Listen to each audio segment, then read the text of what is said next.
Semoga aja sebelum Maret, semua pemain yang dibutuhkan benar-benar tersedia. Sehingga pas waktu bermain, Indonesia bisa tampil dengan kekuatan penuh. Dan buat kita semua, ayo sama-sama kita jaga momentum ini. Jangan sampai semuanya berantakan gara-gara ulah mereka yang seolah cari panggung cuman karena gagal Piala AFF.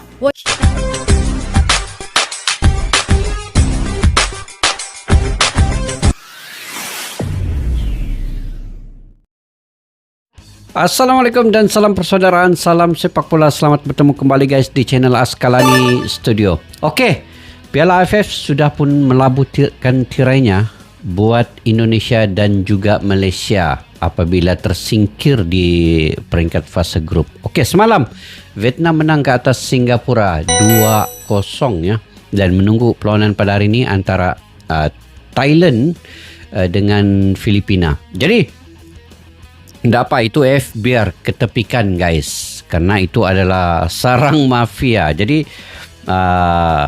walaupun dia tidak masuk dalam agenda FIFA, memang benar untuk talenta-talenta muda itu sangat penting sebenarnya. Kita akui untuk membentuk tim muda ataupun bibit-bibit muda, talentanya akan bermula daripada Piala AFF itu.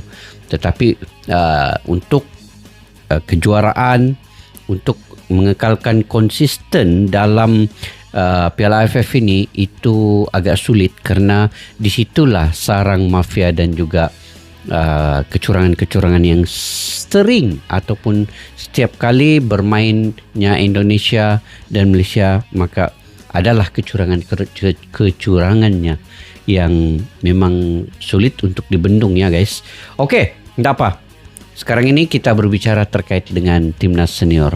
Benarkah Elkan Bagot ya akan kembali ke Indonesia? Ini yang menjadi tanda tanya dan ingin saya reaksi pada hari ini. Video yang terkait dengan Elkan Bagot is back, Tristan Pripe ke Indonesia. Rivalitas skuad diam-diam. Aussie udah siapkan siasat khusus. Ini apa di sebalik video ini guys? Yang kita ketahui, Elkan Bagot adalah antara pemain yang terawal menjadi pemain diaspora keturunan yang datang ke Indonesia tatkala Indonesia itu masih di bawah peringkat, kalau di peringkat FIFA itu pun masih jauh ke bawah di peringkat 170 ketika beliau masuk membantu timnas Indonesia, sehinggalah membantu ke Piala Asia, membantu ke Indonesia ini lolos ke mana-mana tim dan mengalahkan Malaysia ketika Piala AFF juga. Malaysia kalah 4-1. Itu Elkan Bagot salah satu pencetak golnya yang cantik ketika itu, dan beliau disingkirkan oleh Sinteyong ketika beliau dipanggil untuk membantu timnas Indonesia apabila timnas Indonesia hampir lolos ke Olimpiade, tetapi beliau tidak hadir. Beliau tidak datang untuk menyambut panggilan Sinteyong, dan dikatakan beliau memposting di akaun Instagramnya yang beliau berlibur. Oke, tapi itu kita tidak ketahui sumber-sumber yang sahih sebenarnya bagaimana, dan bermula dari situlah Sinteyong telah menyingkirkan dan tidak memanggil beliau kembali. Dan kini terdapat berita ataupun ura-ura yang kemungkinan besarnya Elkan Bagot akan kembali ke Indonesia, tetapi saya pun tidak yakin guys sama ada beliau akan kembali atau tidak sekarang ini di bawah Sinteyong. Apapun, kita semak dulu video ini, mungkin ada jawabannya di sini, jadi kita nonton bareng guys, yuk. Sudah dulu segala drama nggak penting yang ada kaitannya sama AFF. Sebab kita masih punya misi penting di round 3 kualifikasi Piala Dunia 2026. Ya, pada bulan Maret 2025, Indonesia akan menjalani 2 pertandingan, yakni away ke Sydney, Australia, serta menjamu Bahrain di Jakarta. Tentu saja, agar minimal target 4 poin dari 2 pertandingan itu bisa didapat, skuad Garuda harus benar-benar menyiapkan semua baik teknis maupun non-teknis dengan matang. Dan kita tahu setelah masa reses DPR kelar, maka Ole Rummenigge, Tim Geipens, ataupun John Marks akan segera disumpah. Khusus Ole, Jelas ini adalah tambahan yang sangat Oleh positif Romeni. mengingat kita tahu salah satu kekurangan timnas adalah ketiadaan sosok goal getter. Nah, di tengah penantian itu ada kabar bagus dari Elkan Bagot. Setelah ini beberapa kali dibekap cedera, ada kabar akhirnya bagus. Elkan dikonfirmasi telah fit dan siap tampil. Jelas sampai detik ini masih banyak publik yang berharap kalau hubungan Elkan dan STY bisa segera membaik, yang mana tentunya di sini peran PSSI sangat dibutuhkan untuk menengahi kedua belah pihak. Betul. Karena bagaimanapun keberadaan Elkan masih dibutuhkan terutama untuk duel-duel bola atas. Sedangkan kabar lainnya datang dari Tristan Guiar, di mana pemain yang sedang dipinjamkan Ajax ke PEC Zwolle itu kabarnya juga udah mulai latihan ringan serta diprediksi bisa pulih lebih cepat dari cedera lutut yang menimpanya. Hal yang kemudian cukup disambut lega karena jika semua lancar, Tristan bisa main untuk Indonesia pada bulan Juni mendatang. Di satu sisi Australia sendiri diketahui telah menyiapkan siasat khusus jauh-jauh hari untuk melayani Indonesia yang di laga versus Arab Saudi kemarin tampil menawan lewat skema counter pressingnya. Tristan dan Elkan ini mudah-mudahan lah kan guys, ada perkembangan terbaru, perkembangan yang bagus. Tapi itu hanya Sinteyong dan juga PSSI yang memutuskan. Kita ikuti perkembangan dan kita hormati semua pihak sebenarnya. Terlepas dari segala masalah yang ada, bagaimanapun Coach Shin beserta PSSI harus segera mempersiapkan tim untuk menyambut laga lanjutan di round 3. Emang terkesan masih lama, akan tetapi sejatinya persiapan terbaik emang harus dilakukan jauh-jauh hari. Yap, salah satu langkah yang harus diambil adalah tentu saja revitalisasi skuad. Dimana semua tahu kalau masih banyak hal yang harus dibenahi, kendati saat ini mampu duduk di posisi 3 klasemen sementara. Nah, kabar baiknya, 3 nama yakni Ole Romeni, Tim Gepens, dan Bjorn Marks kemungkinan akan langsung menjalani sumpah setelah masa reses DPR kelar. Dan sumpah itu diperkirakan akan dilakukan paling lambat pada Februari mendatang. Khusus buat Ole, kemungkinan besar dirinya akan langsung jadi pemain utama dalam skema Shinteong, mengingat selama ini salah satu problem klasik dari timnas era saat ini adalah ketiadaan goal getter. Terlebih, jika nantinya Ole beneran pindah dari Utrecht untuk berlabuh ke salah satu tim antara Leeds United atau Oxford, maka kesempatan untuk mendapatkan kembali menit bermain reguler jelas semakin besar. Yap, semua tahu kedatangan Miliano Jonathans pada akhirnya membuat pelatih Utrecht dikonfirmasi akan melepas Ole di bursa transfer Januari nanti. Tentu saja Ole sendiri kayaknya juga menyambut positif hal ini, dan ia berharap bisa kembali menemukan form terbaiknya seperti saat tampil bersama FC Emmen.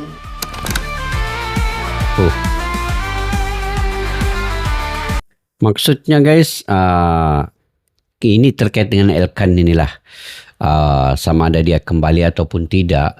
Memanglah Indonesia ini ada banyak lagi pilihan yang lain kan. Setelah datangnya Bang J kan, Bang J, Jordi Amat, Kevin Dix juga bisa menguatkan di bagian lini belakang. Kemudian Miss Hilgers juga ada di situ, Sandy Walsh. Jadi mungkin tempat untuk Elkan Bagot itu agak sulit untuk masuk, dan ditambah lagi dengan pendirian Sinteyong masih lagi kemungkinannya masih agak terasa apabila Elkan Bagot dipanggil untuk membantu timnas Indonesia U23 kalau tidak silap ketika itu hampir ke Olimpiade, hanya satu perlawanan lagi Indonesia akan lolos, tetapi Elkan Bagot tidak datang dan Indonesia kalah 1-0 ketika itu. Jadi bermula dari situlah Sinteyong merasa sangat sedih.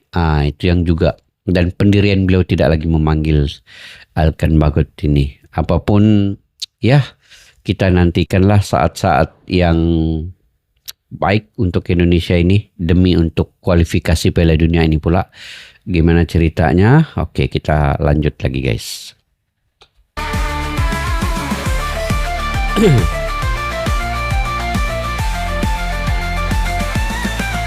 Garuda terbang tinggi, menembus langit biru, harapan tak berhenti, walau badai membiru. Dari Sabang sampai Merauke, semangat menyatu padu, kami pasukan Garuda berlari asa tertinggi.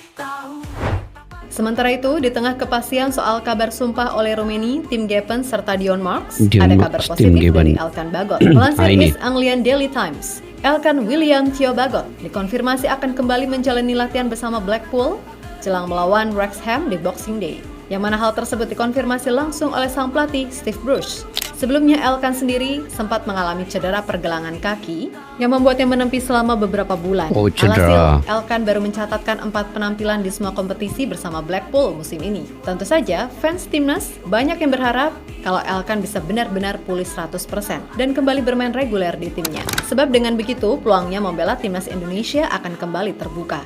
Hanya saja, publik juga berharap kalau PSSI bisa menengahi intrik antara STY dan Elkan. Karena bagaimanapun, kualitas Elkan masih sangat dibutuhkan timnas Indonesia, terutama dari segi bola-bola atas.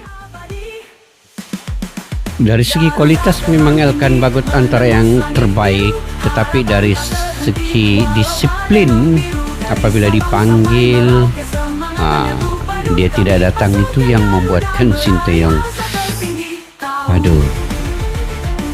Tapi lawan Malaysia hari itu Elkan bagus punya gol cantik kok kan, yang Piala AFF tidak tahu tahun bila tuh. Malaysia kalah 4-1 tuh ketika tuh. Oh, ini lawan Argentina pun Elkan bagus ada. Selain nama Elkan, ada pun nama Tristan Guier yang juga pelan-pelan juga udah pulih dari cedera. Sebenarnya untuk masalah Tristan, ia sendiri memang segera diproses berkasnya. Mengingat sang pemain juga udah bersedia. Akan tetapi, hari sial emang gak ada di kalender, di mana Tristan harus menunda proses naturalisasinya lantaran ia malah cedera lutut yang mengharuskannya absen kurang lebih 9-12 bulan untuk pulih. Namun kabar baiknya, pihak Pek Zwolle mengkonfirmasi jika pemain 20 tahun tersebut sudah kembali berlatih bersama tim. Meskipun baru sebatas latihan ringan, namun dengan pemulihan yang dirasa jauh lebih cepat dari prediksi, besar kemungkinan Tristan akan bisa membela timnas Indonesia pada bulan Juni saat laga melawan China dan Jepang. Keberadaan Tristan yang bisa main sebagai fullback ataupun winger tentu akan menambah kualitas serta kedalaman skuad tim ini. Tapi Tristan ini belum pernah disebut namanya sebelum ini ya. Yang selalu disebut ini Jero Radiwal, Mauro Gestra, Emiliano Jonadan. Oh, rupanya Tristan ini mungkin akan gabung kah? Benarkah guys? Benarkah? Komen di bawah guys. Di sisi lain melihat gimana persiapan timnas Indonesia, diketahui membuat Australia lawan pertama Indonesia di bulan Maret nanti cukup waspada, terutama jika berkaca pada penampilan tim Garuda di laga versus Arab Saudi. Tentu saja, transisi dari skema counter pressing menjadi hal yang membuat tim sejuta kanguru gak boleh gegabah. Terlebih Australia juga mengerti jika kemungkinan Indonesia akan tampil dengan kekuatan penuh, termasuk oleh Romeni sebagai ujung tombak baru yang punya skill, visi, kecepatan, serta kemampuan mencetak gol yang bagus. Menurut bek Australia, Alessandro Circati, semua elemen tim memang udah menyiapkan siasat khusus untuk menghentikan Indonesia, di mana pemain Parma tersebut mengakui kalau Indonesia punya pemain-pemain cepat yang bisa melakukan transisi permainan. Kami melihat Indonesia menggunakan formasi 5-4-1. Mereka punya pemain cepat yang mencoba menyerang lewat serangan balik berbahaya. Kami juga harus mencoba mencari ruang, mencoba menarik mereka keluar dari zona bertahan, memindahkan pemain ke arah yang membuat tidak nyaman. Kami harus kreatif serta mendapatkan peluang untuk mencetak gol, ucap Circati dikutip dari situs resmi Federasi Sepak Bola Australia. Berkaca dari ucapan Circati, counter pressing serta transisi memang menjadi kekuatan timnas Indonesia di bawah Sinteyong, terutama jika melawan tim yang secara level pengalaman berada di atas pemain Indonesia. Dan sejatinya, jika skema itu mampu dieksekusi dengan baik oleh para pemain, maka hasilnya pun juga bagus gitu loh. Contoh nyata udah pasti pas lawan Arab Saudi, di mana 2 gol Indonesia berasal dari skema counter attack yang rapi.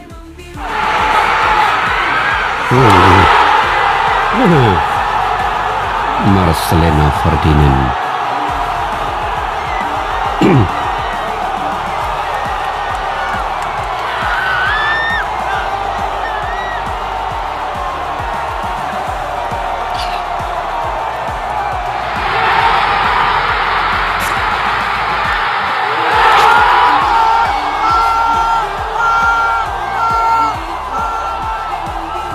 Ini lawan Arab Saudi ini guys. Sejarah untuk Indonesia menang 2-0 ya. 2-0, kemenangan yang membuatkan Indonesia menghidupkan peluangnya ke kualifikasi Piala Dunia 2026 ini.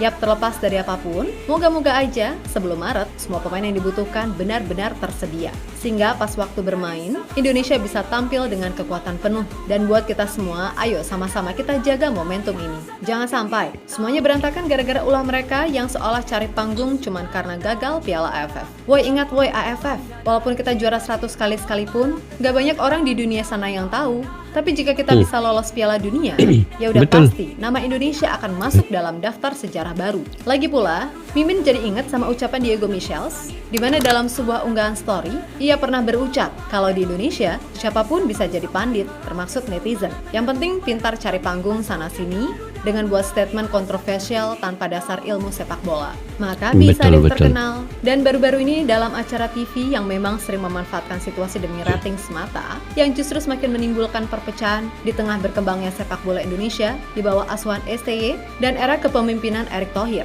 Dan seperti biasa, statement yang keluar dari orang yang ngakunya pengamat sepak bola, macam Akmal Marhali dan Toel ini bikin sakit hati.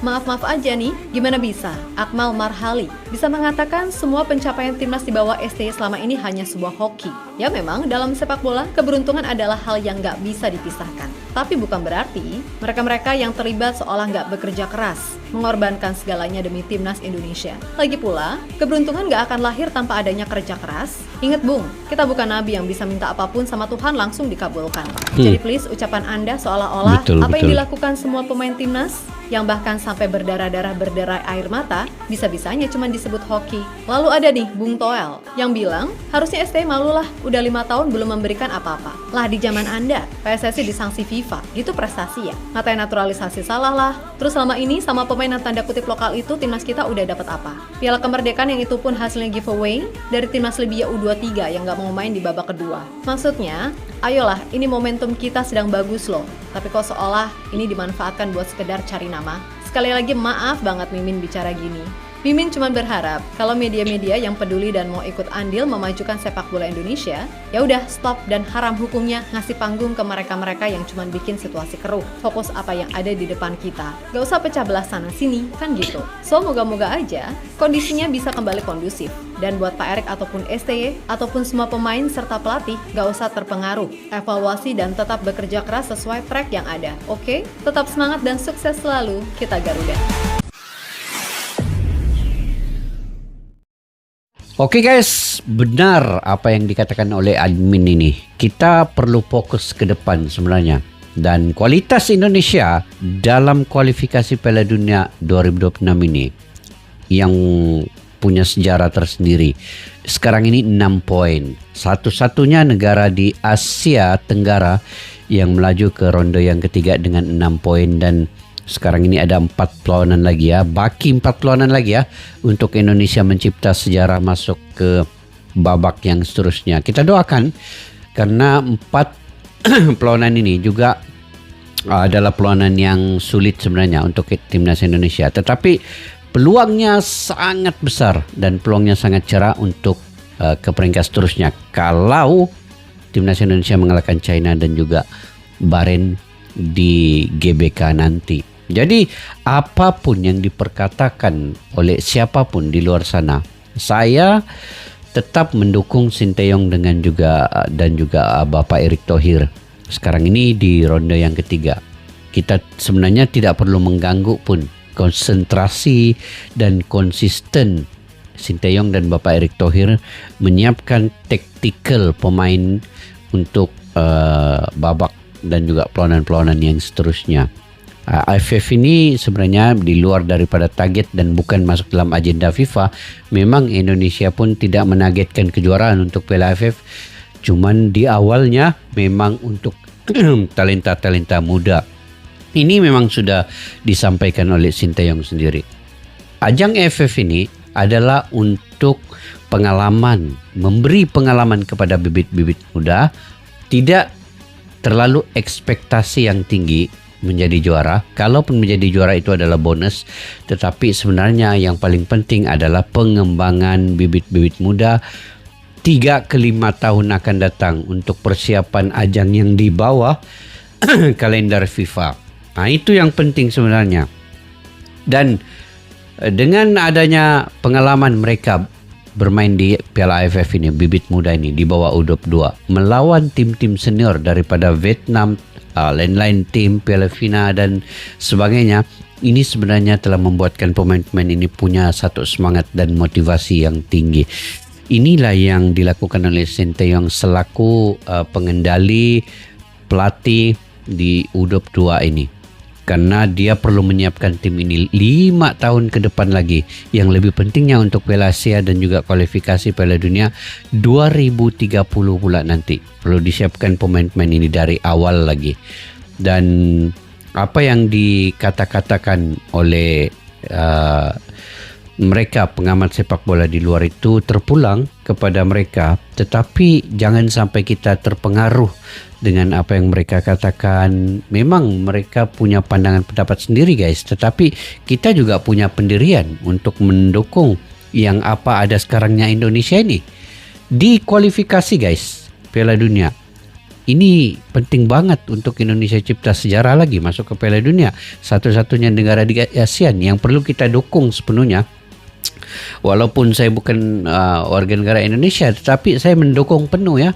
Sekarang ini Indonesia satu-satunya negara di ASEAN karena tetangga yang paling dekat dengan Malaysia, Indonesia. Saya satu jalur dengan Kalimantan juga di Sabah nih. Jadi saya perlu mendukung guys. Saya perlu mendukung sepenuhnya untuk Indonesia, untuk membantu, menghebahkan, mewar-warkan apa yang sudah Indonesia capai sekarang ini sulit untuk dicapai oleh negara-negara ASEAN lain. Nah, itu kita kena beri dukungan sepenuhnya. Jadi teruskan fokus buat Sinteyong dan juga Bapak Erick Thohir mengembangkan sepak bola, dan mudah-mudahan apa yang dibagi tahu oleh admin tadi, Elkan Bagot, mudah-mudahan ada titik yang baik, titik mula yang baik di antara kedua-duanya, Elkan Bagot dan juga Sinteyong. Dan kalau tidak pun kita tetap mendoakan Indonesia, apapun yang dilakukan oleh Bapak Erick Thohir, semoga ia memberikan kebaikan kepada perkembangan sepak bola Indonesia. Oke guys, mungkin kalian punya pandangan pendapat sendiri, kalian boleh komentar di ruang kolom di bawah.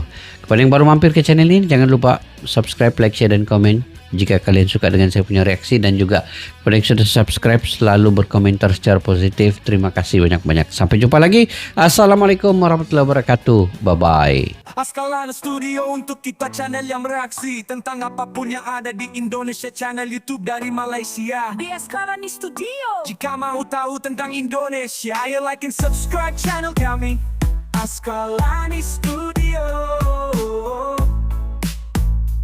Askalani Studio.